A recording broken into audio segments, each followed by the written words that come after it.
Every stamp tells a story, but this one changed history. In a country still fractured by the color of a man's skin, still legislating who could sit where, who could eat where, who could dream freely, the United States government did something it had never done before in its entire history. A postage stamp seems like a small thing.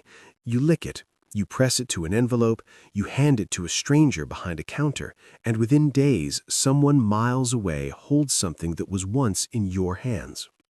But who gets remembered on a stamp says something about who a nation believes matters. And for nearly a century and a half, the United States government had made its answer very clear. Then, in 1940, something shifted, and the question that had gone unasked for so long finally demanded to be answered. To understand the weight of what happened in 1940, you have to first understand the world that made it nearly impossible. After the Civil War, millions of Black Americans entered freedom, not as equals, but as strangers in a country that still belonged legally and socially to others. Jim Crow laws embedded inequality into the architecture of daily life. Schools, trains, courtrooms, hospitals, even graveyards were divided by race. And the symbols of the nation, its money, its monuments, its postage, reflected that division with the quiet authority of things that are simply never questioned. For 150 years, the face of America on its stamps looked only one way. That was about to change.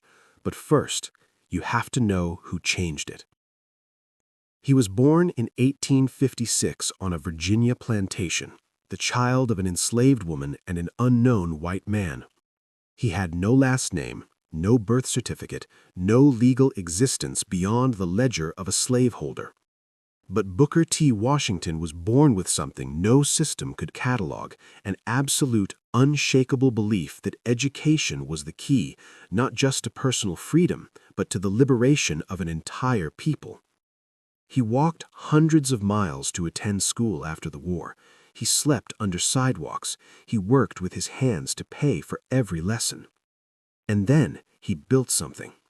In 1881, in Tuskegee, Alabama, he founded an institute that would become one of the most significant educational institutions in American history. Presidents consulted him, industrialists funded him, millions looked to him, and yet, under the laws of the very country that called him a leader, he could not drink from a water fountain beside a white man. He died in 1915, but the movement he anchored, the dignity he insisted upon, the standard he set, none of that died with him.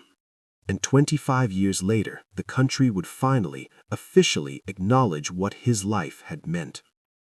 It did not happen overnight, and it did not happen without a fight. In the United States, the selection of subjects for postage stamps was, and still is, a deliberate, politically sensitive process. The Citizens Stamp Advisory Committee reviews nominations, considers historical significance, weighs public demand. It is not a casual system. By the late 1930s, the pressure was building. Black newspapers, among the most powerful voices in the African American community, had long advocated for representation. Civil rights organizations submitted petitions. Community leaders wrote directly to the Post Office Department, making a simple, irrefutable case. Booker T. Washington had shaped American education, American industry, and the national character. He deserved to be remembered. Inside the government, there were those who agreed and those who resisted. Some questioned whether the country was ready. Others argued the country had been ready for decades and that delay itself was the injustice. In 1940, with the nation beginning to grapple with questions of democracy, freedom, and what America truly stood for, the decision was made. A stamp would be issued. And for the first time in the history of the United States, the face on that stamp would be a black man. April 7th, 1940. The Booker T. Washington commemorative stamp went on official sale across the United States of America. For millions of African Americans, this was not simply the release of a postage stamp. It was the first time in their lifetimes, and in the lifetimes of their parents and grandparents, that the federal government had placed a black face on something that belonged to all Americans equally. A stamp is universal. You don't need money or power or connections to buy one. A 10-cent piece, and history was in your hands. People bought them not just to use, they bought them to keep, to frame, to press into letters sent to loved ones far away, as if to say, look at what we did, look at who we are. My grandmother kept that stamp her entire life. She said it was the first time the government had told her she existed. In the South, some post offices dragged their feet. Some communities saw resistance. The familiar architecture of Jim Crow did not collapse because of one stamp, but something had cracked. And through that crack, light. Once the door was opened, it could not be closed again. In 1967, Frederick Douglass, abolitionist, orator, and former enslaved man, appeared on an American stamp.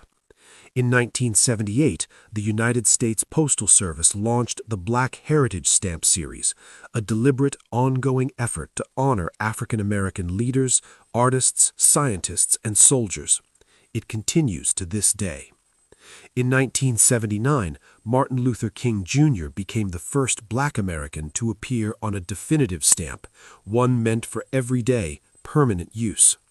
In 2022, Harriet Tubman appeared on the $20 bill design, continuing a conversation that first found its voice in 1940. None of those moments are unconnected.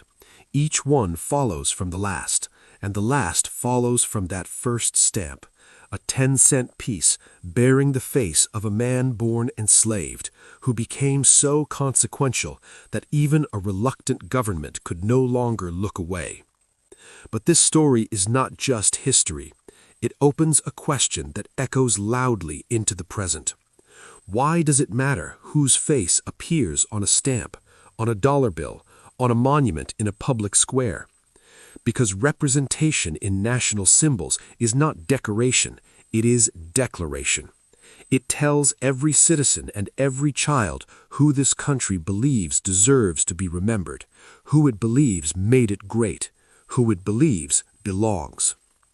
When a child who looks like Booker T. Washington sees his face on a stamp, on something their own small hands can hold, they receive a message from their government. And for 150 years before 1940, that message had been silence. The debate over whose images belong on national symbols continues. Currency, statues, street names. It is rarely a comfortable conversation, but it is a necessary one. And it began in a meaningful, official, and undeniable way on April 7, 1940, at post offices across the United States of America. A stamp is worth less than $1, but what it says about who a nation chooses to honor, that is priceless. Booker T. Washington did not see his face on that stamp.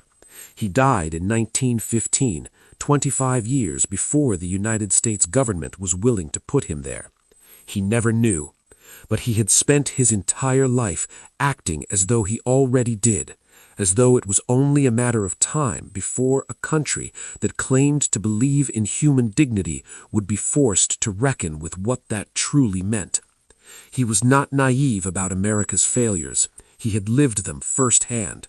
But he believed, with the kind of belief that either breaks a person or makes them extraordinary, that work, excellence, and education were arguments no nation could indefinitely ignore.